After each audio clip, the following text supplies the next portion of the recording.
কখনো ভেবে দেখেছেন কেন কেউ কেউ দিনরাত খেটেও জীবনে খুব একটা এগোতে পারে না, আর অন্যরা যেন তরতর করে সাফল্যের সিঁড়ি বেয়ে উপরে উঠে যায়?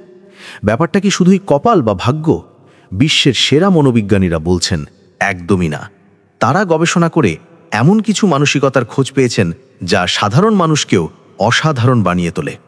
আজ আমরা সেই 5টি গোপন সূত্রই ফাঁস করতে চলেছি যা আপনাকে স্কুল কলেজে কেউ শেখায়নি। এই সূত্রগুলো আপনার চিন্তার ধরন বদলে দিতে পারে এবং আপনাকে সাফল্যের সেই স্বপ্ন পূরণ করতে সাহায্য করতে পারে যা আপনি সব সময় দেখেন।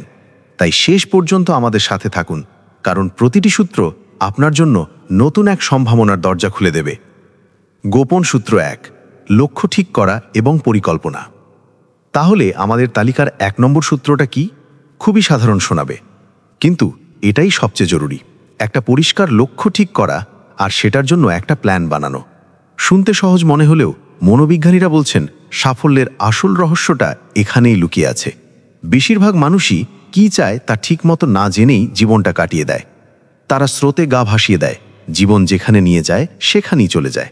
কিন্তু সফল মানুষেরা ঠিক এর উল্টো।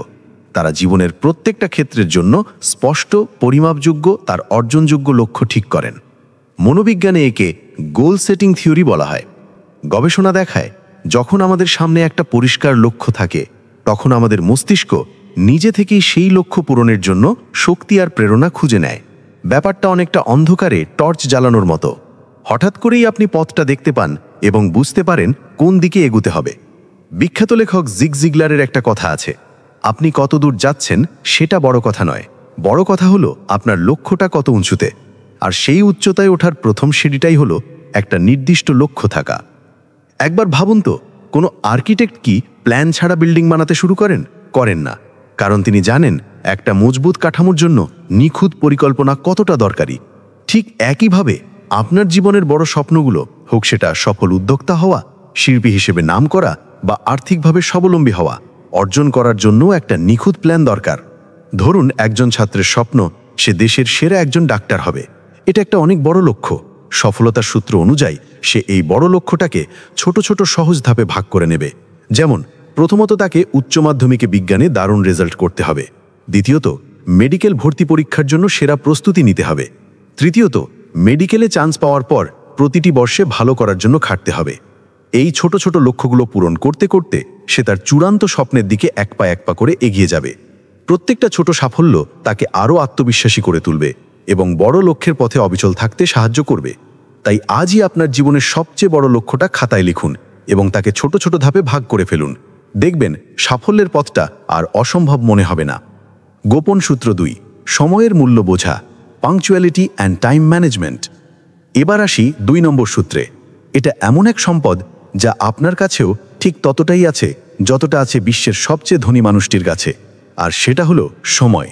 সফল আর ব্যর্থ মানুষের মধ্যে সবচেয়ে বড় পার্থক্যগুলোর একটা হলো তারা তাদের সময়কে কিভাবে কাজে লাগায়। সফল ব্যক্তিরা সময়কে বিশ্বের সবচেয়ে দামি মুদ্রা মনে করেন এবং এর প্রতিটি সেকেন্ডকে কাজে লাগাতে চান।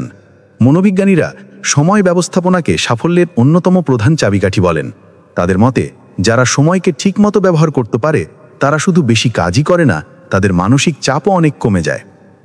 যখন আপনার প্রত্যেকটা কাজের জন্য একটা নির্দিষ্ট সময় ভাগ করা থাকে তখন শেষ মুহূর্তে তাড়াহুড়ি থাকে না, ফলে আপনি শান্ত মাথায় মন দিয়ে কাজ করতে পারেন, যা আপনার কাজের মান অনেক বাড়িয়ে দেয়। একবার ভাবুন, প্রতিদিন সকালে ঘুম থেকে উঠে যদি আপনি না জানেন সারাদিনে কি করবেন, তাহলে দিনের বেশিরভাগ সময়ই কেটে যাবে এটা ওটা ভেবে আর অপ্রয়োজনীয় কাজে। অন্যদিকে একজন সফল উদ্যোক্তা আগের রাতেই তার পরের দিনের কাজের তালিকা বানিয়ে রাখেন। কোনটা বেশি জরুরি, কোনটায় কত সময় লাগবে, সব কিছুর একটা পরিষ্কার ছবি তার মাথায় থাকে।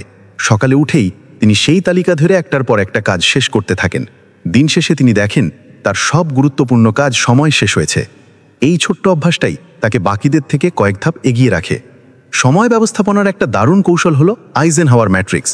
এখানে কাজকে 4 ভাগে ভাগ করা হয়: জরুরি ও গুরুত্বপূর্ণ, গুরুত্বপূর্ণ কিন্তু জরুরি নয়, জরুরি কিন্তু গুরুত্বপূর্ণ নয় এবং কোনোটাই নয়।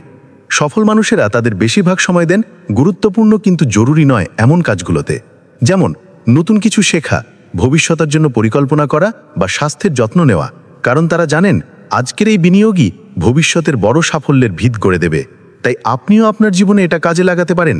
প্রতিদিন মাত্র 15 মিনিট খরচ করে পরের দিনের কাজের একটা লিস্ট বানান, কাজের সময় ফোনের অপ্রয়োজনীয় নোটিফিকেশন বন্ধ রাখুন। দেখবেন আপনার মনোযোগ বাড়বে আর অল্প সময় অনেক বেশি কাজ করতে পারবেন। সময়কে নিয়ন্ত্রণ করতে শিখুন, দেখবেন সাফল্য নিজেই আপনার নিয়ন্ত্রণে চলে আসবে। গোপন সূত্র 3, লেগে থাকার মানসিকতা, পারসিভিয়ারেন্স অ্যান্ড রেজিলিয়েন্স।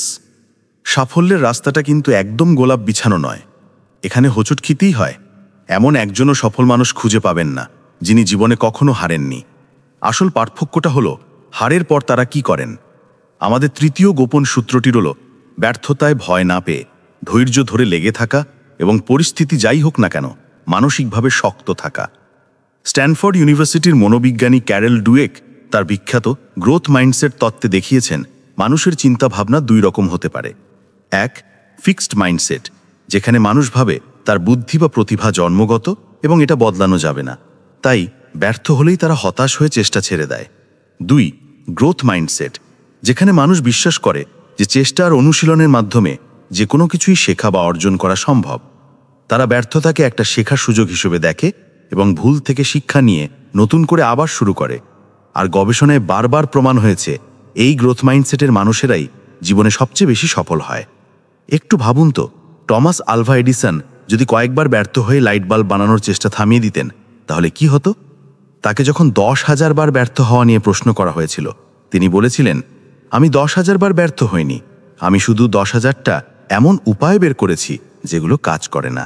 এটাই হলো গ্রোথ মাইন্ডসেটের আসল শক্তি।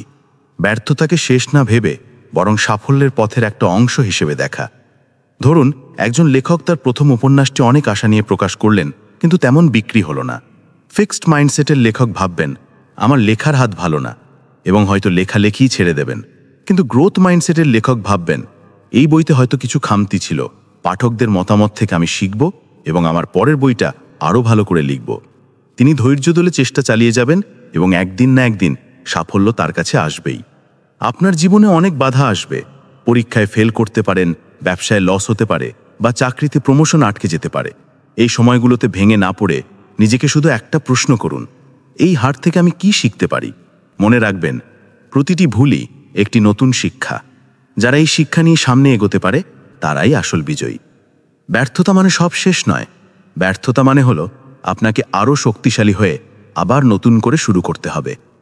গোপন সূত্র 5, আবেগ নিয়ন্ত্রণ করা, ইমোশনাল রেগুলেশন অ্যান্ড মাইন্ডফুলনেস। কখনো কি এমন হয়েছে যে হুট করে রেগে গিয়ে বা ভয় পেয়ে এমন একটা সিদ্ধান্ত নিয়ে ফেলেছেন যার জন্য পরে আফসোস করতে হয়েছে? আমাদের সবার সাথেই এটা হয়। আর এখানেই আসছে আমাদের 4 নম্বর সূত্র, আবেগের দাস না হয় আবেগের মালিক হওয়া। সফল ব্যক্তিরা তাদের আবেগ দিয়ে নিয়ন্ত্রিত হন না, বরং তারা তাদের আবেগকে নিয়ন্ত্রণ করেন।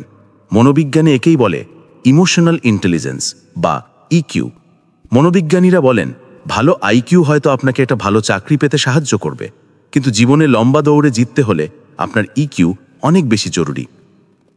যারা নিজের আবেগ বোঝে ও নিয়ন্ত্রণ করতে পারে তারা চাপের মুখেও শান্ত থাকে, অন্যের কথা মন দিয়ে শোনে এবং ভালোভাবে কমিউনিকেট করতে পারে। এই সবগুলো গুণই একজন ভালো নেতা বা সফল ব্যক্তির জন্য অপরিহার্য। আবেগ নিয়ন্ত্রণের একটি শক্তিশালী অস্ত্র হলো মাইন্ডফুলনেস বা মানসিক সচেতনতার চর্চা। এর মানে হলো বর্তমান মুহূর্তে যা হচ্ছে সেদিকে মনোযোগ দেওয়া, কোনো রকম বিচার না করে। যখন আপনি আপনার শ্বাস প্রশ্বাস বা চারপাশের শব্দের দিকে মনোযোগ দেন, তখন আপনার মন অতীতের চিন্তা বা ভবিষ্যতের উদ্বেগ থেকে বর্তমানে ফিরে আসে। এই অভ্যাসটি নিয়মিত করলে মনোযোগ, সৃজনশীলতা আর মানসিক শান্তি বাড়ে। বিল গেটস বা জেফ বেজোসের মতো বিশ্বের অনেক সফল মানুষও তাদের দিনের একটা অংশ মেডিটেশন বা মাইন্ডফুলনেস চর্চার জন্য রাখেন। একটা উদাহরণ দিই, ধরুন একজন প্রজেক্ট ম্যানেজার জানতে পারলেন যে তার দলের একটা বড় ভুলের কারণে খুব গুরুত্বপূর্ণ একজন ক্লায়েন্ট হাতছাড়া হতে চলেছে। এই পরিস্থিতিতে একজন সাধারণ ম্যানেজার হয়তো রেগে গিয়ে চিৎকার চেঁচামেচি শুরু করবেন, যা পরিস্থিতি আরও খারাপ করবে। কিন্তু একজন বুদ্ধিমান ম্যানেজার প্রথমে নিজেকে শান্ত করবেন, হয়তো কয়েকটা গভীর শ্বাস নেবেন বা একা কিছুক্ষণ হাঁটবেন। এরপর শান্ত মাথায় তিনি দলের সাথে বসে সমস্যাটা সমাধানের পথ খুঁজবেন, কাউকে দোষ না দিয়ে। তিনি জানেন এখন দোষারোপের সময় নয়, একসাথে মিলে পরিস্থিতি সামলানোর সময়। এই শান্ত আর স্থির মানসিকতাই তাকে একজন সফল নেতায় পরিণত করে। আপনার জীবনেও যখন কোনো আবেগঘন মুহূর্ত আসবে, সাথে সাথে প্রতিক্রিয়া দেখাবেন না। কয়েক সেকেন্ড সময় নিন, নিজের শ্বাসের দিকে মনোযোগ দিন নিজেকে প্রশ্ন করুন, এই মুহূর্তে সবচেয়ে লজিক কাজটা কি হতে পারে? এই ছোট্ট অভ্যাসটাই আপনাকে অনেক বড় ভুল থেকে বাঁচিয়ে দেবে। গোপন সূত্র 5, শেখা কখনো না থামানো। Continuous learning and self improvement. আর সব শেষে আমাদের 5 নম্বর সূত্র, আর এটা হলো শেখার কোনো শেষ নেই। সফল মানুষেরা একটা জিনিস খুব ভালো বোঝেন, স্কুল কলেজের ডিগ্রি পাওয়া মানে পড়াশুনো শেষ নয়, বরং আসল পড়াশোনা তো ওখানেই শুরু হয়। মনোবিজ্ঞানে একে লাইফ লং লার্নিং বা জীবনব্যাপী শিক্ষা বলা হয়। পৃথিবী খুব দ্রুত বদলাচ্ছে। আজ যে দক্ষতাটা খুব জরুরি, কাল হয়তো সেটার কোনো মূল্যই থাকবে না। যারা এই বদলের সাথে নিজেকে মানিয়ে নিতে পারে না, তারা পিছিয়ে পড়ে। সফল মানুষেরা এটা বোঝেন, আর তাই তারা সব সময় নিজেদের জ্ঞান আর দক্ষতা বাড়ানোর জন্য সময় আর অর্থ খরচ করেন। তারা বই পড়েন, নতুন কোর্স করেন, সেমিনারে যান এবং নিজেদের ফিল্ডের সেরা মানুষদের কাছ থেকে শেখেন। মাইক্রোসফটের প্রতিষ্ঠাতা বিল গেটস, যিনি বিশ্বের অন্যতম সফল একজন মানুষ, তিনি প্রতি বছর প্রায় 50টা বই পড়েন। তিনি বলেন, বই তাকে নতুনভাবে ভাবতে আর পৃথিবীকে আরও ভালোভাবে বুঝতে সাহায্য করে। ওয়ারেন বাফেট, বিশ্বের সেরা বিনিয়োগকারীদের একজন, তার দিনের প্রায় 80% সময়ই পড়াশোনার পেছনেই দেন। তারা জানেন, নিজের মস্তিষ্কের ওপর বিনিয়োগই হলো জীবনের সেরা বিনিয়োগ। একবার ভাবুন তো, আপনি আপনার ফোনটা কেন নিয়মিত আপডেট করেন? কারণ আপনি জানেন, প্রত্যেকটা আপডেটের সাথে ফোনটা আরও ভালো আর দ্রুত কাজ করে। তাহলে আপনার জীবনের সবচেয়ে গুরুত্বপূর্ণ অপারেটিং সিস্টেম, আপনার মস্তিষ্ককে কেন নিয়মিত আপডেট করবেন না? ধরুন, একজন সফটওয়্যার ইঞ্জিনিয়ার 10 বছর আগে ডিগ্রি নিয়েছেন। যদি তিনি এই 10 বছরে নতুন কোনো প্রোগ্রামিং ল্যাঙ্গুয়েজ বা প্রযুক্তি না শেখেন, তাহলে আজকের বাজারে তার কোনো দামই থাকবে না। কিন্তু যদি তিনি নিয়মিত অনলাইন কোর্স বা বই পড়ে নিজেকে আপডেট রাখেন, তাহলে তার চাহিদা দিন দিন বাড়তেই থাকবে। এটাই হলো জীবনব্যাপী শেখার আসল শক্তি। আপনার পেশা বা বয়স যাই হোক না কেন, আপনিও এই অভ্যেসটা গড়ে তুলতে পারেন। প্রতিদিন মাত্র 30 মিনিট বই পড়ুন বা কোনো শিক্ষামূলক ভিডিও দেখুন। আপনার পছন্দের বিষয়ে একটা অনলাইন কোর্সে ভর্তি হয়ে যান। যারা আপনার চেয়ে বেশি অভিজ্ঞ, তাদের সাথে কথা বলুন, তাদের থেকে শিখুন। মনে রাখবেন, যেদিন আপনি শেখা থামিয়ে দেবেন, সেদিন আপনার উন্নতিও থেমে যাবে। সফল মানুষেরা শেখা থামায় না, তাই তাদের সাফল্য কখনো থামে না। উপসংহার এবং করণীয়, CTA। তাহলে এই হলো সাফল্যের সেই 5টি গোপন সূত্র, যা মনোবিজ্ঞানীরা খুঁজে বের করেছেন। সংক্ষেপে বললে, 1. পরিষ্কার লক্ষ্য ঠিক করা এবং সেটার জন্য পরিকল্পনা করা। 2. সময়কে সবচেয়ে মূল্যবান সম্পদ হিসেবে ব্যবহার করা। 3. ব্যর্থতায় ভেঙে না পড়ে সেখান থেকে শিখে এগিয়ে যাওয়া। 4. আবেগের নিয়ন্ত্রণে না থেকে আবেগকে নিয়ন্ত্রণ করা। এবং সবশেষে, শেখা কখনো না থামানো। এগুলো কোনো জাদু নয়, বরং প্রমাণিত কিছু অভ্যাস, যা যে কোনো সাধারণ মানুষকেও অসাধারণ করে তুলতে পারে। এগুলো রাতারাতি আপনার জীবন বদলে দেবে না, কিন্তু আপনি যদি কুজুনি এই অভ্যাসগুলো চর্চা করতে থাকেন, তাহলে সময়ের সাথে সাথে নিজের মধ্যে একটা অবিশ্বাস্য পরিবর্তন দেখতে পাবেন। সাফল্য কোনো নির্দিষ্ট ঠিকানা নয়, এটা একটা যাত্রা। আর এই যাত্রায় এই 5টি সূত্র হতে পারে আপনার সবচেয়ে বিশ্বস্ত সঙ্গী। ভিডিওটি যদি আপনার ভালো লেগে থাকে এবং এই সূত্রগুলো আপনাকে অনুপ্রাণিত করে থাকে, তাহলে অবশ্যই একটি লাইক দিন এবং আপনার বন্ধুদের সাথে শেয়ার করুন, যাতে তারাও এই সাফল্যের রহস্যগুলো জানতে পারে। আপনি কোন সূত্রটি আজ থেকেই আপনার জীবনে কাজে লাগাতে শুরু করবেন? আমাদের কমেন্ট করে জানান। আর এই রকম জীবন বদলে দেওয়ার মতো ভিডিও দেখতে আমাদের চ্যানেলটি সাবস্ক্রাইব করতে ভুলবেন না। মনে রাখবেন, আপনার ভেতরের অসাধারণ শক্তিটা শুধু আপনার জাগিয়ে তোলার অপেক্ষায় আছে।